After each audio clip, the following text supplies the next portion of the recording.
PowerPoint. I don't have anything. I'm a person that's just going to chit chat, and I want this to be more conversational. Feel free to like jump in here.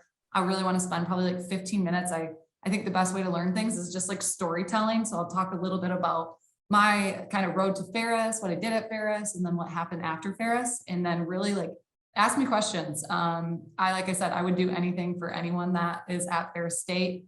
Because it is like once a bulldog, always a bulldog. So always carry that around. And that's kind of like who I am. So I'll just start with saying that. I know Jess is a fellow Ferris State Bulldog volleyball player, which I absolutely love. So thanks for that, Jess.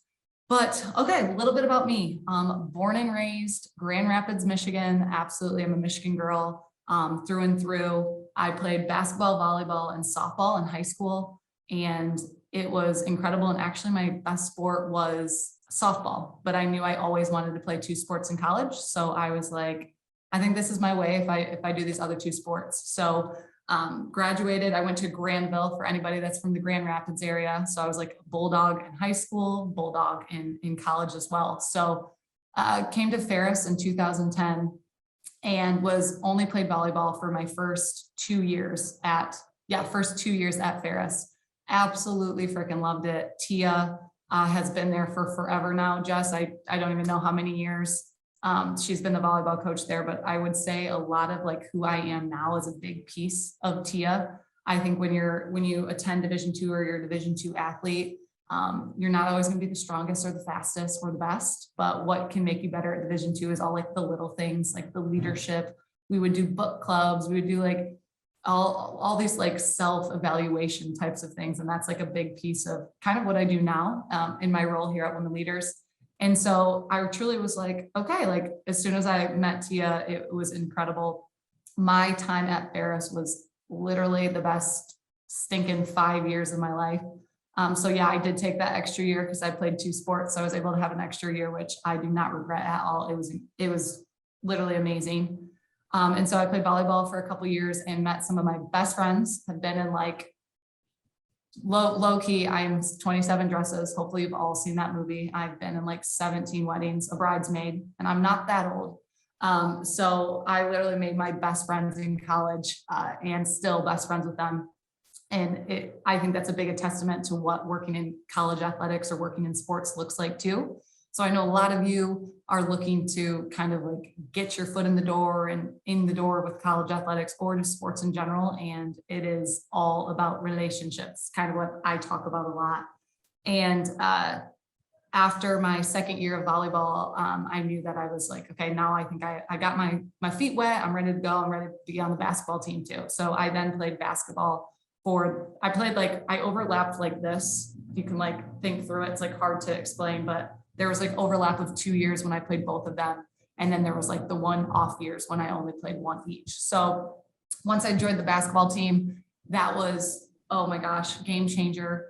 And then I was playing 2 sports in college. So it was really, really, really tough. But I also joke, Jess, I don't know if you've gone through the volleyball, all of the summer camps yet, but I always say if you can get through those summer volleyball camps, you can pretty much do anything because they're like 18-hour days and you work out and you do all this stuff and it like kills you. So I always say that kind of like prepared me for what was to come in my life. And being a 2-sport athlete, I think is a huge, like a testament to, I was able to do it because I had great role models in my life. My parents were super supportive. My teammates were super supportive. And when I did that too, at the time, all the sports teams weren't like friends. So a lot of people were not like connected, like the volleyball girls that hang out with the basketball girls, the football guys that hang out with the hockey team. Not sure what it's like now. But when I did that, playing both sports, I was like, you know what? I need everyone to be friends because I'm a relationships person. Here we go. So for the next like year, it was truly me being like, okay, everyone's gonna be friends. We're gonna be friends with soccer girls, we're gonna be friends with football guys. And that's what we did. So became best friends with a big group of individuals. And through that is actually kind of how I got close with John Coles. At the time, that was one of our senior associates at Ferris State. He is now a professor at Grand Valley. If you do not know John Coles, Dr. A, I don't know if you ever have John Coles come and speak, but I'm just a big advocate of that man. And he really helped me like in my career. And at the time I had I switched my major 6 times, which is absolutely crazy. And I was right before I switched to this major, John had pulled me in. He was like, what are you doing? Like, you're in criminal justice. Like, you're not a cop, which I'm not. I'm like freaking teddy bear, I could never be a cop. And he said, you got it. You got to get into this program. Dr. A starting this new program. This is what you got to do. And so I was like, oh my gosh, this is what I'm going to do. So I jumped in this program. And at the time I wanted to be the next Erin Andrews. I'm hoping you all know who she is, but really like big individual, does a lot of broadcasting, used to be with ESPN, is with Fox Sports now. And I was like, okay, I'm gonna be like the face of sports, I guess. That's what I thought I wanted to do. So I did a couple of internships with John Coles, which were so incredible. And if you have the opportunity, and if you don't already, if you can get any opportunity to work with the sports like department at Ferris, do so. However you can do that, jump in and help. They all need help. Division II doesn't have a ton of administration, so they're always looking for volunteers. They're always looking for interns. So get in there. And so I did too. I did like game day ops. I was doing all that stuff, but then I was like the face of the Bulldogs. So I would do all these videos and I would get on the big screen and interview people. And it was super, super fun. And it was great and absolutely a blast. But then at the summer of going into like my super senior year, I realized, okay, like this is not just the vibe I wanted. And I realized there was a business side of college athletics. And I think that's a big thing to know. Like I was a college athlete and I never even thought about all of these different avenues I could go into. And that was right then and there. I was like, wow, I want to be in administration. I want to be on like the back end of college athletics. I want to make this go round. Didn't want to be a coach, but I knew like, okay, there's this business side. That's me. That's what I want to do. And so like I said, in Ferris State was hands down the best decision I ever made in recruiting. It was the best 5 years I've ever had. My classes, the people, and I think sometimes we take for granted being at a Division II institution, how many relationships you get to build and how you get to like big institutions. You can't just jump in and help a sports program, right? Like you have to have an in, you have to know somebody. But at Ferris, you can get all of the opportunities that you would probably not be able to get at a Division I Power 5 institution. So had some of the best experiences. I would never take back playing 2 sports. It made me be able to communicate, to be on top of things. It made me be able to juggle my time. Oh my gosh. I mean, I remember I would get things done as soon as I got them because I knew something else was going to be coming down the pipe. So after I graduated, I was like, okay, what am I going to do? And I remember I literally sitting there and I was like, well, I want to be in the sports industry, but I had to be patient. I think sometimes too is you get offered these nice, 50 to 60,000 offer for jobs, but it's not in the sports industry just because you have a background in sports or something. And a lot of the people, I will say this, a lot of people that I graduated, and Dr. A knows this, like are no longer in sports. They jumped at different opportunities. Doesn't mean it's right or wrong, but they jumped out because they couldn't get like maybe their foot in the door, or they saw those opportunities. But I was like, you know what, I'm willing to take an internship. It's going to be my 4th internship. And I applied for an internship in Atlanta with the Women's Basketball Coaches Association. And it was the best decision I've ever made in my life. I applied for this position. I got the job. And one of the main reasons I got the job is John Coles was a reference. And when my supervisor who hired me at the WBCA called him, he didn't answer. But then like at 9 o'clock at night, because John Coles has young children, he called back on my behalf and just spoke so highly of me. My boss was like, there's no way I couldn't hire you. Like no one calls back. He had 3 kids. He said that one of them was sick, and just like explain the story. And I say that because you never know, every person that you're impacted or every person that you're with right now is going to be like really vital for your life. Dr. A might be someone that you put forth. Maybe you are already working with the department. I know you have a new AD. Build a relationship with your new AD. Build a relationship with the equipment guy. Like build relationships with these people because you never know what that will turn into. And that's what really like my relationship with John Coles, I would have never known. I mean, I still call him like once or twice, like every month, just to check in, see how he is. And so I then had a 9-month internship. It was the freaking best. I lived in Atlanta. It was so fun. I was making $800 a month before taxes. So after taxes, I was making like $550. My apartment rent was like $450. I had like cockroaches. It was gross. But I had to make it work because I was like, this is something I want to do. I'm passionate about college athletics, and this is how I'm going to get in the door. And so for the next 9 months, I freaking did anything that I could, every opportunity to be on a call, to be involved in a different position. It was amazing. And at the WBCA, it's the Women's Basketball Coaches Association, and they are the nonprofit association for all women's basketball coaches. So that's obviously the Ginos of the world, the Dawn Staleys, it's all of those coaches where their association.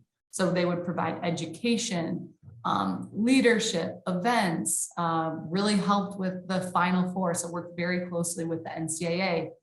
So the first like 9 months, I was meeting people that I was like, oh my gosh, at first I was a little starstruck. I was a college basketball player, and I'm like, Gino was our president at the time. And I'm like sitting next to him like, oh my God, this is so cool. I'm like little Kara having to actually tell this man what to do, because I'm kind of like his boss now too. So it was amazing. And after 9 months, my internship was done. I did not solidify a job. My parents were on their way down from Michigan to pack me up, move me home. And I was like, I don't know what I'm going to do. And on my last day, our CEO, Danielle Donahue, pulled me in, and she said to me, she said, Kara, I don't know what the job title is. I don't know what you're going to make. I don't know what you're going to do, but we've had so many people call on your behalf and say that we have to offer you a job, that we're going to offer you a full-time job. And I don't say that because I am like, oh my gosh, I have zero ego, because sometimes that is what has helped me a little bit in this industry. I say this because every person I met, I treat the exact same. I don't care if you're the janitor. I don't care if you're the freaking CEO of Nike. I'm going to treat you the same. And it's going to be like, just be a good person. I think that's the easiest thing I can quote, is be a good person. And I was like, heck yeah, I'm going to take the job. So I remember calling my mom, and I was like, Mom, I just accepted my first time, like my first role. She's like, what is it? And I was like, oh, I don't know. She's like, how much are you going to make? I'm like, oh, I don't know. She's like, okay. I'm like, okay, great. And it just really spoke to how much I trusted like the leadership, and really like when you find good people in the industry, you latch on, and they're your people moving forward. So I was then hired as the manager of education at the WBCA, stayed there for 4 years. Like I said, lived in Atlanta. It was so incredible and so fun and so great. And I learned so much. I was day in, day out, was traveling, was going to basketball games, was literally living the dream. But I always knew that I wanted to be in administration. So that was still like I was helping with coaches, the nonprofit life. It was great, but I always knew I wanted to get into administration. And so I, at that point, was like, okay, I need to figure this out. Well, the WBCA, one of their partners is Women Leaders in College Sports, where I now work. And every single time at the Final Four, I would find Patty Phillips, our CEO, and I always knew her drink choice. So we'd be at like a happy hour, or we'd be somewhere, and I'd be like Tito's soda with a splash of lemonade. And I always knew that. So every single time I'd see her, I'd bring her drink. And so when this position at the time, which was a director role, became available at Women Leaders, I applied.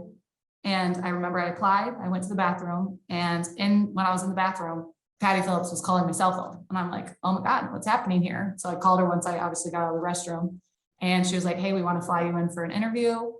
And I got on a plane 2 days later, came to Kansas City, got offered the job on the spot. And 2 weeks later, I packed up all my stuff from Atlanta and I moved to Kansas City. And once again, I say that because 2 things. The fact I got this position at Women Leaders because I had met Patty, and I was always so intentional about every single time I was around her, that is truly why I got this role. So we move forward. I land this role here at Women Leaders as the director of leadership. And over the past, I've now been here for 4 years. My role has shifted. I'm now the senior director of leadership and events and advancement. When you're nonprofit work, you do a lot of stuff. But Women Leaders, what we do here is we are the nonprofit, very similar to the WBCA, but we are the nonprofit for all women college athletic administrators, and we help them develop, advance, and connect. And truly, we're also in the scope of like professional sports too. So we do stuff with the NFL, the MLB, the NHL. We do stuff with probably every franchise, and it's amazing. My role here is very, very specific on helping women advance and also hosting all of our events. So I still get to go to the Final Four. I still get to go to the Women's Final Four, the volleyball championships.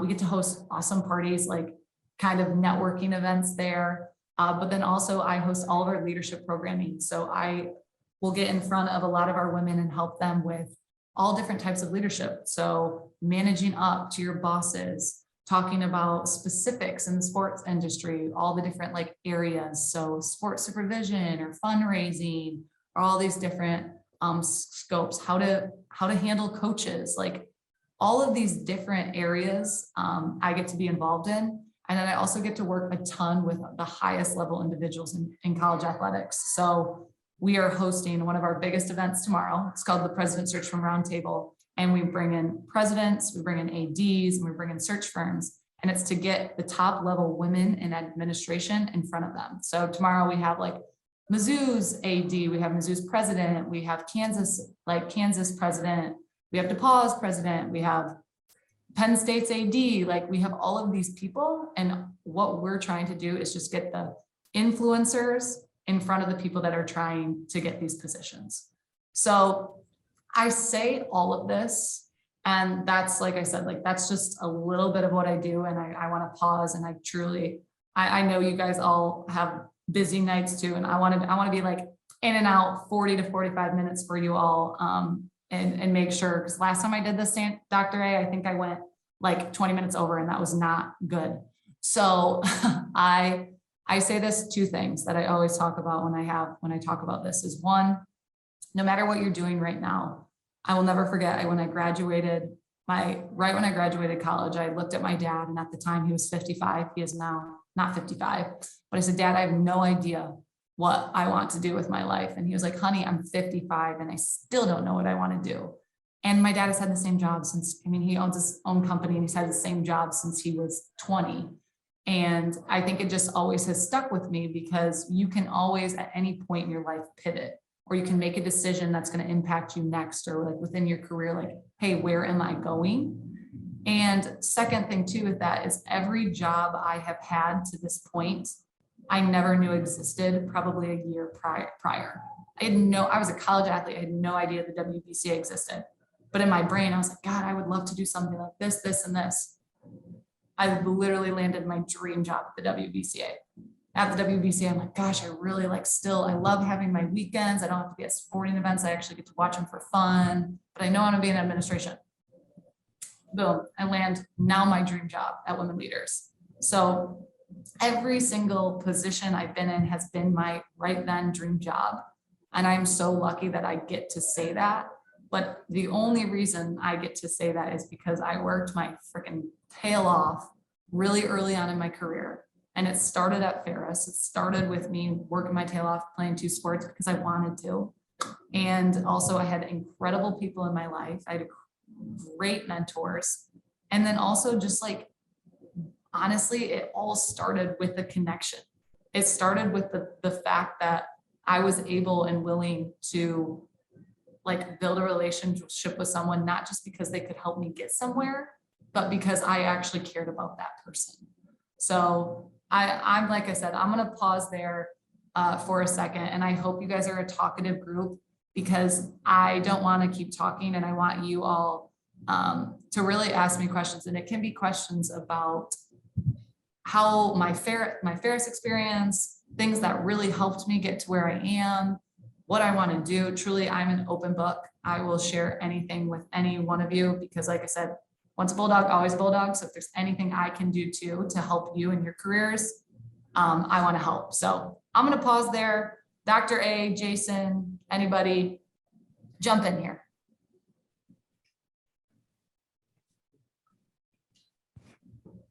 Hey, Carrie, can you hear me all right? Almost. I'm gonna turn up my stuff. Go ahead. Okay, I'll try to yell a little bit. That's I was perfect. just wondering how valuable you thought your time in Atlanta was in that roach infested apartment. How that grind really contributes to where you are today. Yeah, awesome question. What was your name? I'm Nate. Nate. Hi, Nate. I will literally say my internship at the WBCA, if someone was to ask me, like, I'm who I am because my parents are amazing. Like, I had great parents, but if you were to ask me, like, professionally, it was my 9 months as a WBCA intern. I will say that someday, no matter where I land, that will always be my answer. I used to get to that office at like 5 a.m. and leave at 10 p.m. And I loved every minute of it.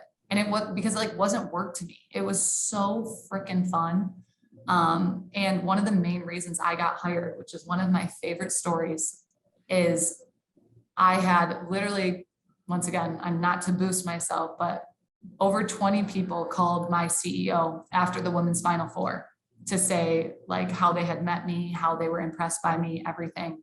But one person that called specifically, her name's Drew Hancock, and she was the former like number 2 at the Big 12 conference.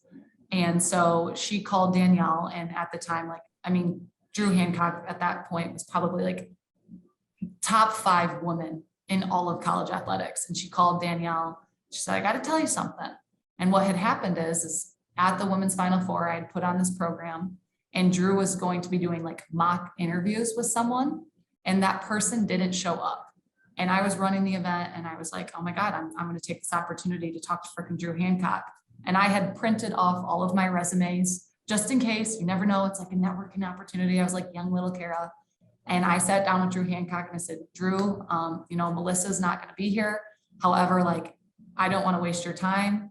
I have 10 minutes right now, and I'd love to use 10 minutes to just kind of like have a conversation with you. And we ended up talking for like 20 minutes. She gave me her cell phone number, everything. And Drew Hancock called Danielle and said that she would, out of her own pocket, fund my position at the WBCA, which I think is literally so cool. And full circle, I had not seen Drew Hancock for like 8 years. And I just saw her at a wedding like a couple weeks ago, and I was able to tell her this story. And let me tell you, she was like, had no idea. Like, I went directly up to her. I said, Drew, I don't know if you remember me.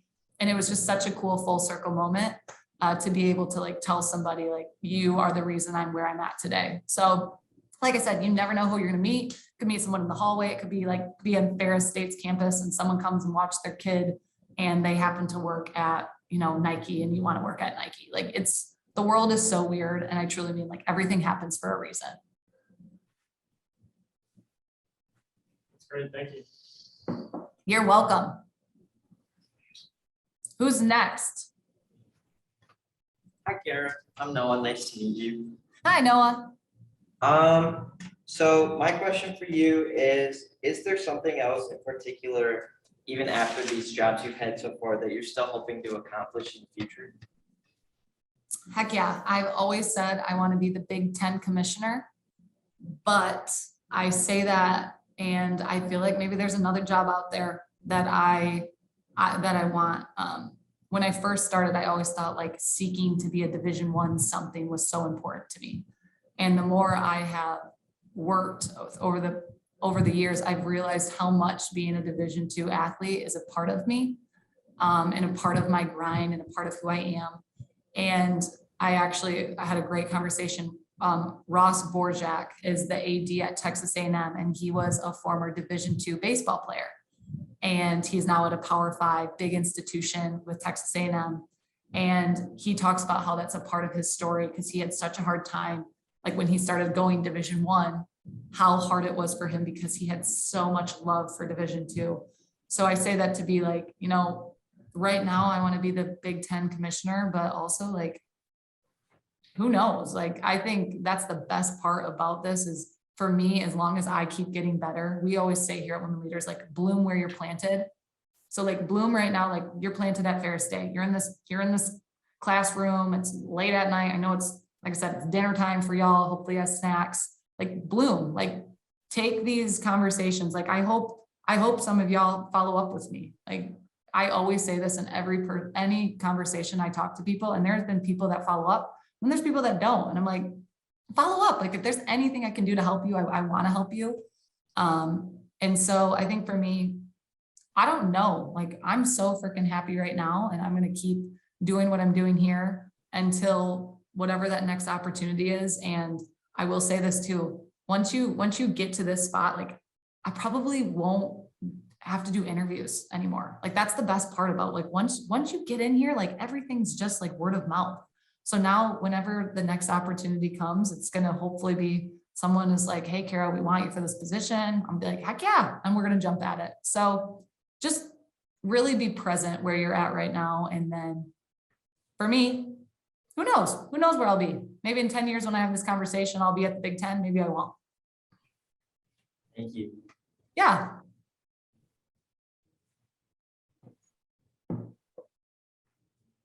Okay, so I already set them up a little bit for the experience applying for the Nike internship. You remember that with Dr. Cami? Yes. I'll walk them through that experience. Yes. That internship. What exactly do you want from me when I talk through this, Dr. A? How you got the lead and then what you did to follow up and what happened. Yeah.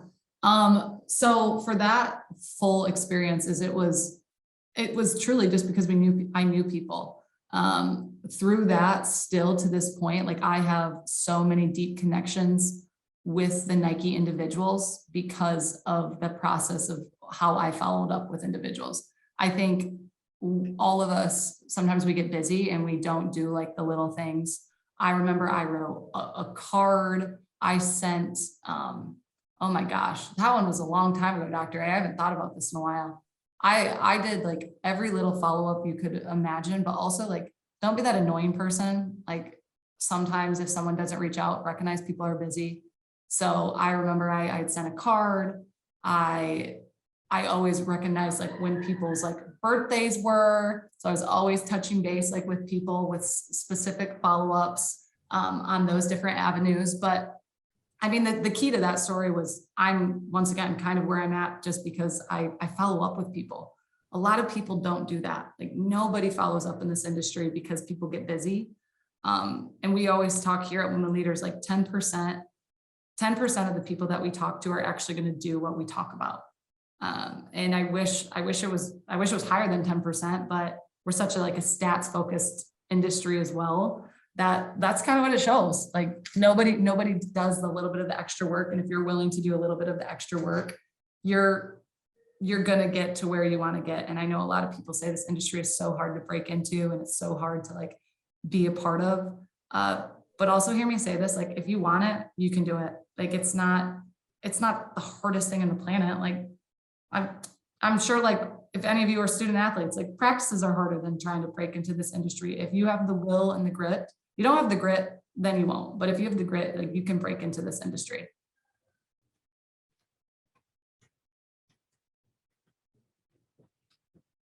Come on, y'all. I like questions.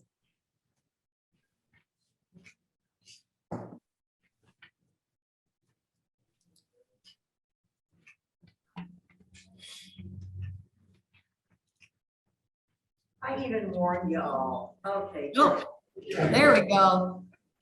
Hi, Kara. My name is Jeffrey. Hi, Jeffrey. Do you ever have an interest in like going back in front of the camera and broadcasting?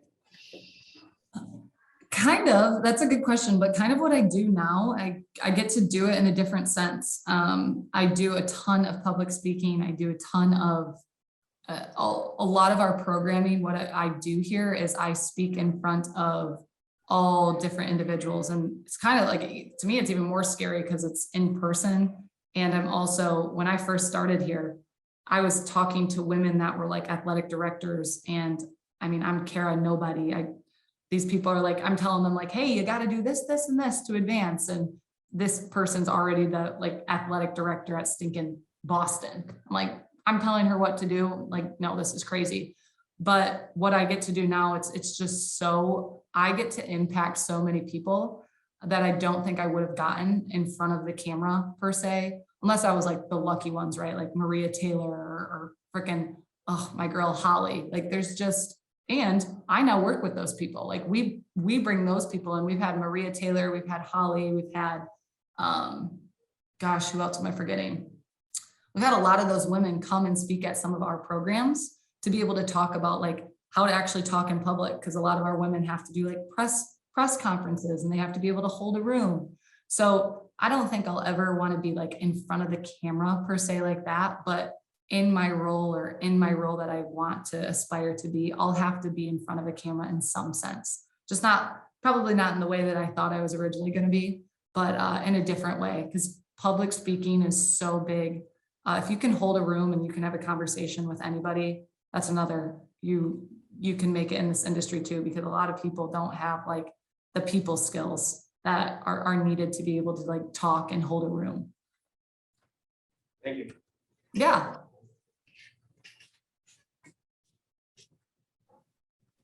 Any questions about Ferris? Any questions about, what's the hard, why, what's hard about my role, or what's hard about college athletics or anything? Okay. You're aware that we're right in the middle of Red Out. Yes. Remember doing Red Out? Well, this year we started on Monday night with basketball and we're finishing with hockey on Friday, Saturday. So if they seem a little brain dead, it's because they're right in the middle of a, to use your term, freaking event. And you've got all this expertise in event management.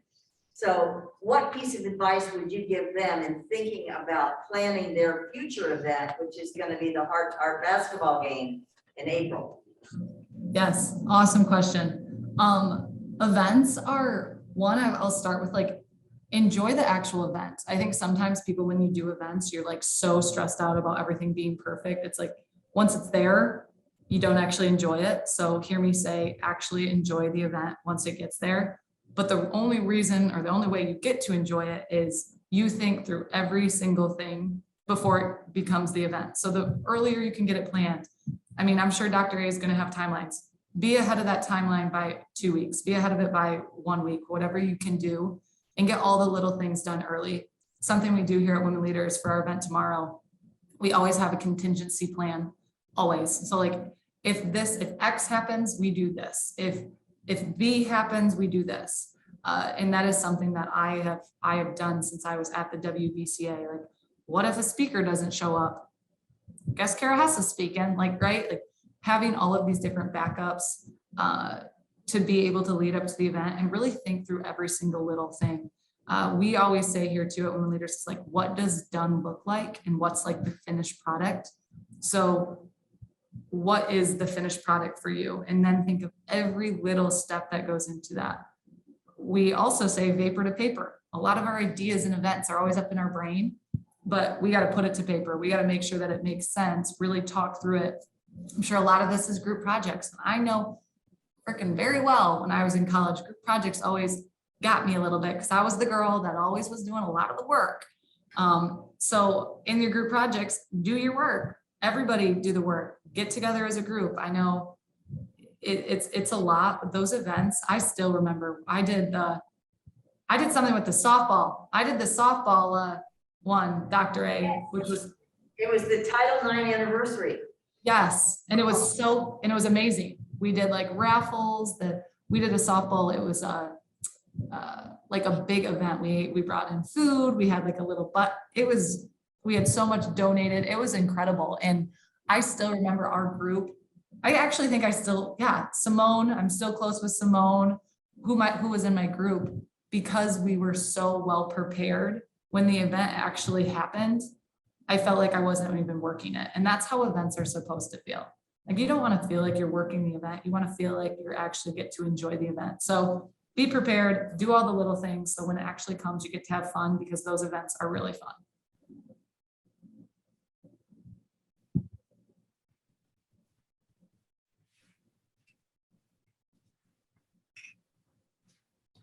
Is there any other student athletes outside of Jess in this room? Athletes show up. There you go. Okay. What y'all play? First, right in the front. Track. Right. Track? Okay, do we got any other trackers in there? Don't believe so. Okay, what other sports we got? I play football. Okay, where's my other footballs? I'm sure there's another football guy in there. All right. Frickin' national championships, go get it. I was cheering from Kansas City. I was very excited. What other sports we got? No, we got volleyball. What else? I play soccer. Soccer. Oh my gosh, you guys have been crushing it too. Literally, when I was there, our soccer team was just making the turn to being like incredible. And y'all have had really good seasons. Like I said, I track on all the Bulldogs because I am a big advocate for all the athletes there. So then athlete, go ahead. Which hockey player? Hockey. Oh, there we go. Okay, hockey. Last but not least, hockey. We always had a lot of hockey guys in our classes too. How's that? How are you? I haven't paid attention. How's hockey going right now? It's better than last year, so that's good. Okay, there we go. I take the positive with the negatives, but little increments. Baby Okay, steps. We're getting there. there we go. We'll take it. Okay, anything else? Like I said, I do not need to keep staying here, but if there's anything else you need from me or want to chat through, it doesn't even have to be about me. So I have a question. Yeah. Being- Stand up, get your name. I'm Brendan, by the way. Nice to meet you. Nice to meet you. So being like a student athlete, like how was it playing two sports? Like how was handling like school and athletics at the same time with everything else? Yeah, it was pretty intense. I actually like had to get like write-offs because of how much practice hours I was doing. Because I also, whoever had my scholarship, like, I don't want to say like, actually, I'm not going to say that, but was like, that was the team that I was like, had to commit to first. So for my first 2 years, volleyball had my scholarship. For my last 3 years, basketball had my scholarship. So it was like prioritizing, like, okay, I was going to actually practice for 5 hours during this time because of certain hours that I had. And so that's how it worked. I think too, also being on top of it. Before I got on this call, one of my best friends, Sarah Deshone, who is, y'all, if you're athletes should know who Sarah Deshone is. She's probably on she's 3-time All-American women's basketball player. And she's literally amazing. I'm so lucky that I was able to play with her. And she, before we got on here, she's like, you need to tell them that you used to be like, sorry, I can't do that tonight because I have a project due in 2 weeks. Because I would always be so on top of something because everything would always like bubble up, or we'd be traveling. I mean, my parents, I still remember we lost in the GLIAC tournament for volleyball. And my parents drove me 8 hours to Ashland to play my first basketball game of the season. So it was a lot, but I do not regret it at all. It was amazing. I have incredible volleyball friends. I have incredible basketball friends, and it was great. It was hard though. I will say it was really hard, and I was tired a lot. But my last semester, I only had to take 3 credits, and it was the best semester of my life. I will say that. It was very fun. Thank you. Yeah. Yeah. Hi, Jess. You're really hard to hear. Okay. Maybe I'll go closer. Over here. Okay. Yeah. Okay, I Perfect, was just right there. gonna ask you, because you were talking about like There you Tia's go. like classroom and everything like that. Right now she has us reading like 4 leadership books Of at the course. same time. So I was just wondering how like that helped you like how you implemented that into like your career. 100%. I've said this Tia literally called me today and we were talking. Yeah, we were talking about you. But I still have, you're lucky because I had a lot of springs with Tia, and I know you've had a couple. I know you just transferred there, but the past couple of years, spring has not been happening. So I read like 8 leadership books. Like we read so many books, but it has impacted me so much because I've always said this, like, because sometimes, and I'm going to say this because we always think that yes, we have egos and yes, we're prideful, but sometimes at Division II, I always like to say, I don't know what your guys' hashtag is now, but when I was there, it was I chose Division II. I think it's now like make it yours. I'm not sure, but I like to say like I chose Division II. And so with that, it's all the little things matter. Like sometimes the best team, sometimes the most athletic best team in Division II isn't going to win. It's going to be the team that does all the little things. It's going to be the team that has the best culture. It's going to be the team that does that. And that's why I love Division II so much, because it's, and of course you're going to have like pure talent as well too sometimes, but our volleyball team, we were great, but I mean, I have 2 GLIAC rings. We made it to the like Sweet 16. We always made it to the NCAA tournament, and not a lot of people get to say that. And I, hands down, we did not always have the most talented team. I hands down can say it. It's because we did all of the little stuff. So we did the culture check-ins. We did your values. I'm sure, have you ever done the like, if you're a lion or a golden Yes, retriever? I'm an otter. I am an otter. Hey, I am too. I am too. And so those little things still stick with me. I still have, I think, notes from our meetings with Tia. So for you, Jess, I would full blown go into it. I know sometimes it's probably for all of you, if all the little stuff you have to do, sometimes you're like, what in the world am I doing? But once again, be present, take it, because it's now been 10 years, like actually not 10 years, 7 years, 8 years since I was doing all of those things, and they still impact me. So take them with a grain of salt, go in there, read that dang book. You're going to be like, okay, Tia, here I go. But trust me, it really does. It sticks with you. Got you. Thank you. Yeah, thank you.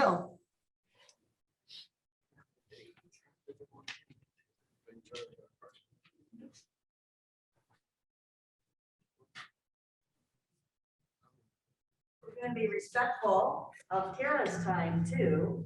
If you have a last question. They want to know how to get in touch with you, Kara. Could you give them an email address or something so they can reach out? Of course. Dr. A, you have mine. Do you just want to share mine with them? Yeah. That's good for you. Yeah, you can do my women leaders one or my personal. Either one is fine. I check my work email way more, and I know you have both. Yeah. Yeah, feel free to do so.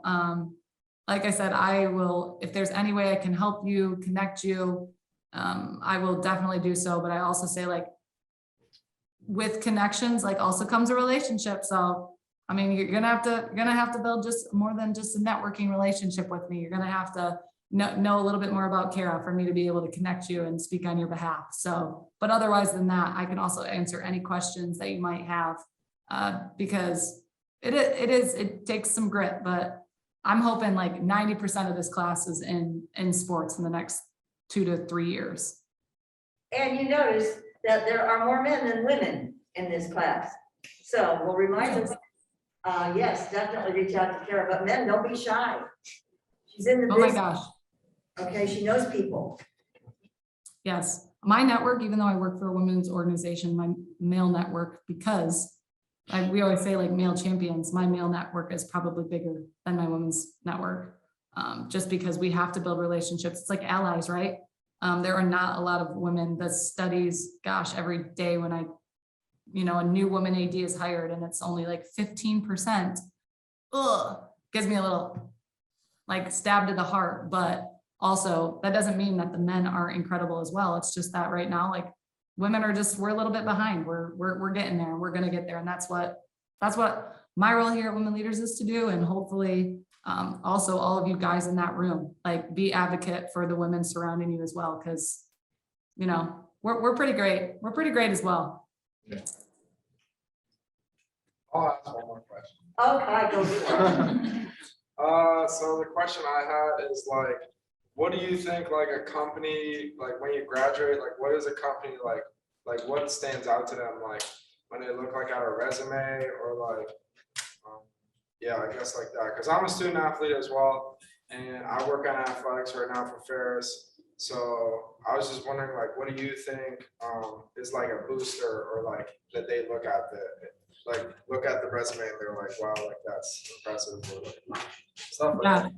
What was your name? Guy. What was it?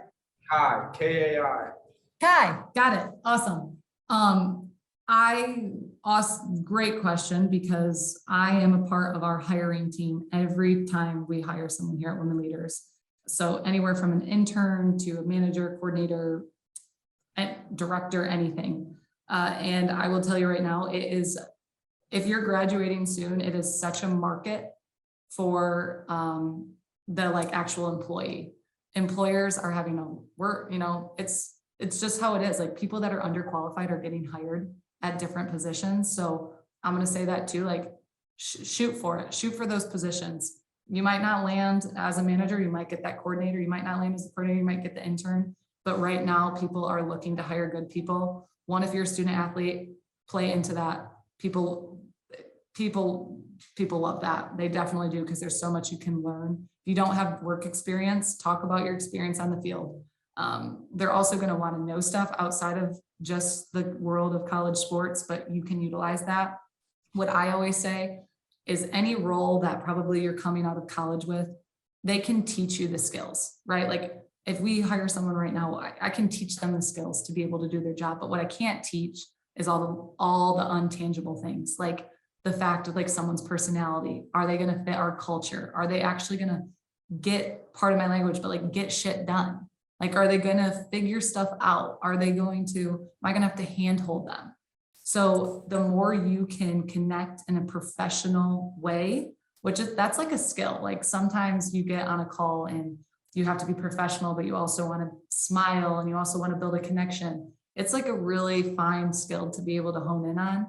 But I'm going to tell you right now, like if somebody can relate to me and somebody does the homework, every interview, if someone knows something about me on an interview, we just hired an intern that on the call was like, oh my gosh, yeah, like I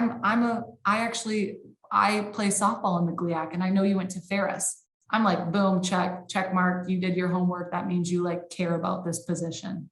Also on resumes. So that's like the interview, but to get the interview resumes, the amount of people that have misspelling that they go away. I could tell you right now, 70% of people that apply to every role, there's like misspelling, bad grammar. They address my name as Karen. I'm Kara, not Karen. Even though that's my mom's name. And I know there's a bad rep on Karen's right now, but my mom is a sweetheart. And so just like all of those little things, because you're so entry level, it's truly like, don't misspell words, make sure all of your like most important, make it like there's a difference between qualitative and quantitative, right? Like you want to make sure that you are showing what you did, not just like saying what you did.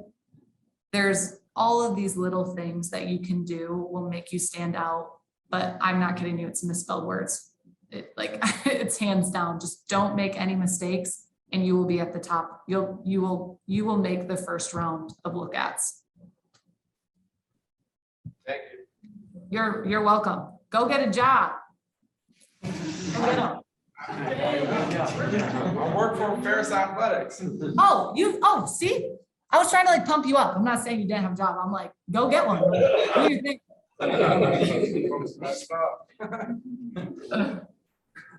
Well, you all are like I said, if you need anything, reach out, Dr. A, send him my stuff. I will always answer the email. It might give me a couple days to respond, but I will always respond and get back. And recognize too, in 10 years, when you all are crushing it in the industry, say yes to Dr. A, say yes to Ferris, always come back and give back, because I give back is also another reason like where I'm at. Like that's part of what sports is. It is really like building connections, and I hope you all stay in sports because it's so freaking fun. It's gritty, but it's so fun. Thank you very much, man. Yay. Thank you. Sarah, I have one last question. Arthur Bryant's, Gates, or Joe's? Neither. Jack Stack. Oh, okay. I live right in the heart of the crossroads. Like I walk to work every day. I live in a beautiful, like a loft apartment. Jack Stack's is like right out. I could throw a stone at it. Okay. So, Burton's. Thank you. You're welcome. Thanks so much. Like I said, if you need anything else from me, Dr. A, let me know, but I'll be in touch.